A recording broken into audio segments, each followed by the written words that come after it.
आप सभी को जय माता की। आज एक और ही विशिष्ट योग के विषय में आपसे बात करने वाला हूं। इसका नाम है इंद्र योग या इंद्र तुल्य योग।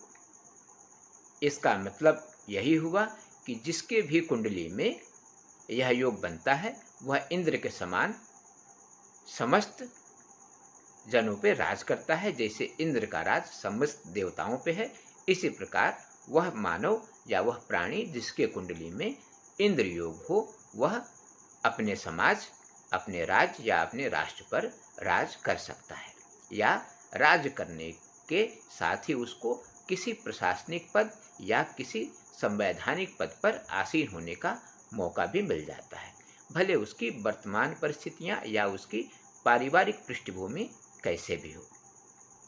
अब इस योग के विषय में ध्यान से सुनिए कि यह योग बनता कैसे है।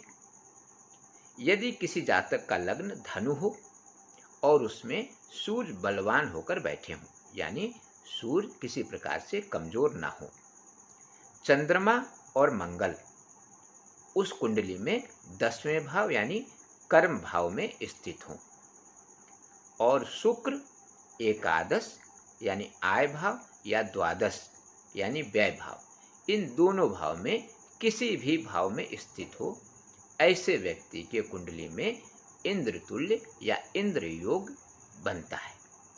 इंद्र तुल्य या इंद्र योग बनता है जो व्यक्ति को अपने जीवन के सर्वोच्च स्थान प्रदान करने के साथ ही किसी न किसी संवैधानिक पद पे अवश्य ही आसीन करवाता है, और ऐसे व्यक्ति को सभी प्रकार के ऐश्वर्य और संपदा से परिपूर्ण करता है, और ऐसे व्यक्तियों की जिंदगी में अभाव लगभग कम रहता है। लेकिन एक इसका नकारात्मक पक्ष यह है कि इंद्र योग से युक्त कुंडली हमेशा ही नकारात्मक विचारों से ग्रसित होती है, यानी ऐसे व्यक्तियों के अंदर निगेटिविटी या नकारात्मकता ज़्यादा होती है, जो पहले किसी भी बात को नकारात्मक रूप में देखते हैं और फिर सकारात्मक रूप में देखते हैं। इसीलिए आप भी अपने कुंडली को ध्यान से देखिए, कहीं यह योग आपके कुंडली में भी तो नहीं है, यानी इंद्र योग तो नहीं है, और यदि इंद्र योग है तो आपको किसी न किसी उच्च पद पे आसीन होने का मौका अवश्य मिलेगा। आज के लिए इतना ही। नमस्कार।